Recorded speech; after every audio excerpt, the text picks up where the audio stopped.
Good afternoon, guys. It's working, bringing you a quick update on EOS. Hope you guys are having a wonderful afternoon. We're looking at EOS for the US dollar, 4-hour chart on Coinbase. And yesterday we spoke, guys. EOS had fallen down into this demand zone between 5.60, 5.10. I told you guys this was a very relevant demand zone. I said if you were going to go long, this might be the time to start dollar cost averaging in. And sure enough, price did come down. I think the lowest it got was five. Let's see, lowest got was about five. Where was it there? I just lost about 530, and then came up and has been climbing ever since, guys. So I think this is sustainable? No. As I told you guys yesterday, more than likely, I think best case scenario, we're going to move sideways, kind of maybe come up a little bit, down, up, kind of consolidate sideways for a little while without any major news to move the market. We're not seeing any massive volume come in that justifies any kind of a larger bull run. Doesn't mean it can't happen, guys. I just think probability-wise, it probably isn't going to.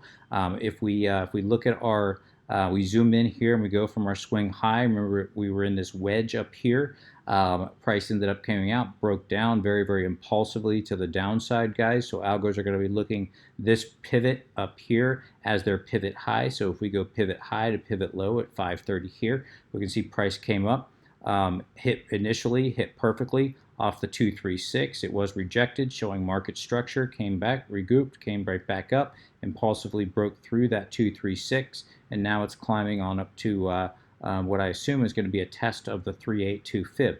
Now I do believe this 382 fib level, which is sitting somewhere about $6, really at 6.03, I do believe that this is going to act as a strong resistance. More than likely, if we look over here, we can see there's a small little order block sitting over here between about 5.97 and $6. So I do think price is going to come up. That coincides nicely with the 382 fib. Makes sense it would come up, hit this fib, come right back down. I do think when that does happen, a quick short position from 6 to 575 might be a very good scalp trade.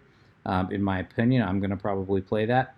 But nothing long. That'll be very small position for me, and I'll have my stops very tight. As you guys know by now, I like to do my style of trading is just little scalps here and there. And like I said, guys, I don't get greedy, so I'll take my 2% off of that small little trade, and I'll go home happy. But if price, I'll have my stop very tight, because if price does break above this $6 level, 603 level, guys, there's not a lot of resistance between $6 and 660. So that could be a very quick rise up to 660, guys. Just as I said, not a lot of resistance between those two. So if we go to impulsively break above that, I do expect it to rise up very quickly to 660, and more than likely, if price does break above this and closes above this on the 4-hour, I'll probably play a quick position up to 660, somewhere thereabouts. If price does come back down, we get a reaction off this 382 fib, come back down. The retest is going to be very telling for this structure as to whether or not we're going to come back down and create another lower low. Say that because if price comes back down, hit off the 382 fib, shows structure, come back down, hits the bottom of this support zone at 575, and then bounces off of that, very bullish sign, guys. If price just comes back down, crashes right through that, obviously it's going to be a very bearish sign. And from an Elliott perspective, guys, big picture, we're looking at, in my opinion, I'm counting this as 1, 2, 3, 4, and 5. Question is, where's the bottom of this 5? If we look at our subwaves within the 5, we've got a 1, a 2, a 3, and this, I believe, is a 4, possibly coming back down for a 5th subwave to complete the larger wave 5.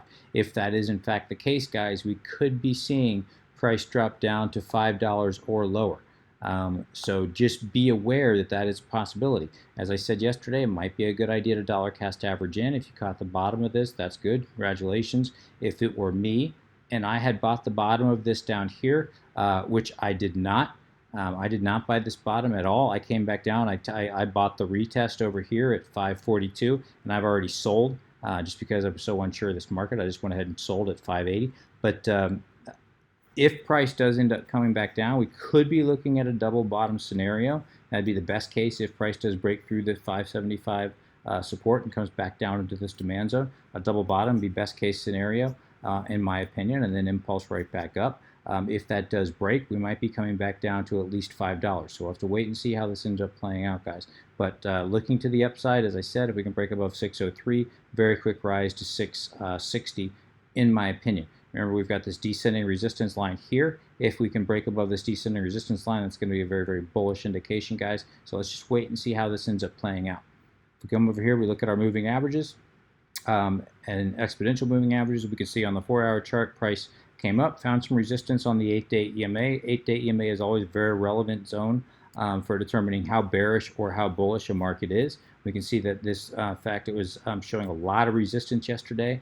On the last candle here, just pancaked, showing that the bears are still in this fight. The bulls were able to push through, and if we can get this 4-hour candle to close above the 8-day EMA, that's going to be very, very bullish. Right now, we'll just have to wait and see. There's about 37 minutes, 40 minutes left, so we know it's very possible it will. I'd like to see a 4-hour candle open and close above the 8-day EMA. If we can get a 4-hour candle opening and closing above the 8-day EMA, it's going to be a very, very bullish sign, guys. So let's wait and see how that ends up playing out. And of course, the 21-day EMA, guys, is all important in my opinion. If we can get above the 21-day EMA, that's when I believe momentum starts to shift. Until then, I think the bulls or the bears are still in full control. Let's come over here. We look at the daily chart. Daily still far extended. Bollinger Bands are still far extended to the lower Bollinger Band, well below the 8-day EMA. Today's candle is obviously a little more bullish than yesterday's. However, I would have liked to have seen yesterday's candle give us a lot more closure. This wasn't really a good reversal candle, more just a bullish engulfing candle. I would have loved to see a more bullish or a longer wick, more of a hammer. That would have been indicative of a trend reversal. We don't have anything that signals a trend reversal at this time. We don't have massive volume coming in. We don't have that on the daily candle at all. We're just not seeing anything that signals a trend reversal at this time. We come over here, we check our long positions. We can see longs are flat. This is back to the 4-hour. Longs are flat, have been for about 12 hours now. They're moving sideways, just waiting to see what the market is going to do. If we come in here, we look at our short positions. Shorts are moving sideways. Some of them we can see got liquidated with this latest bounce, but not very many. And the fact that a lot of people, price just came back up, and a lot of people are holding on to their short positions, even though we've had a little bit of a rise in price, guys. That's showing you that the market thinks it's going to crash even lower. We can see some people are starting to enter short positions now. I think they're doing that, expecting price to bounce off this $6.382 fib level. So I do believe that's a possibility. That's why we're seeing this short start to slowly build up again. We'll wait and see if that continues, but at some point I think these shorts are going to take their profits and liquidate, and that'll bring us a little spike in price. We'll have to wait and see how that ends up playing out, guys. So overall, while we do have a little bit of a bounce, guys, I do think that we still possibly have another leg down. I'm not bullish overall, even though we might see price continue to rise up a little bit higher. I'm just not bullish until we get past this descending resistance line, guys. I'm just not thinking that this is going to be a sustainable run. We come in here, we look at the daily RSI. The other thing that I'm watching here, is the daily RSI. We can see a descending resistance line has been in place since June. It's been tested 1, 2, 3, 4 times. If we get north of this descending resistance line on the daily RSI, guys, that's going to be an extremely bullish sign. That's going to show you that the momentum is shifting in the bull's direction. Until that happens, guys, I just don't think we're going to be in the bull run that everyone's hoping. Looking at the RSI, came back down here, touched at 25, slowly coming back up here, sitting at 30 now.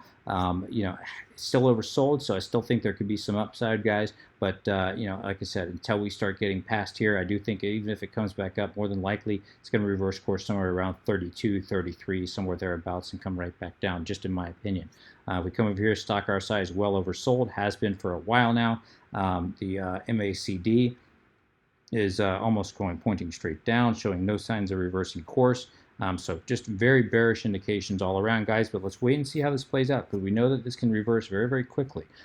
So, as I said, dollar cost averaging in, using time more than price to do so. If you are going to take a position, if you are planning on going long and you didn't catch the bottom here and you want to get into a position, My opinion, I would wait for the bounce off the 382, come back, possibly get back in at about 575, somewhere thereabouts. But in my opinion, I would just kind of wait and see how this is going to play out. But if you're planning on holding this for years, then sure, it's not going to make a difference if you buy it here, or if it even drops to $5 in the long run. It's not going to make that much of a difference.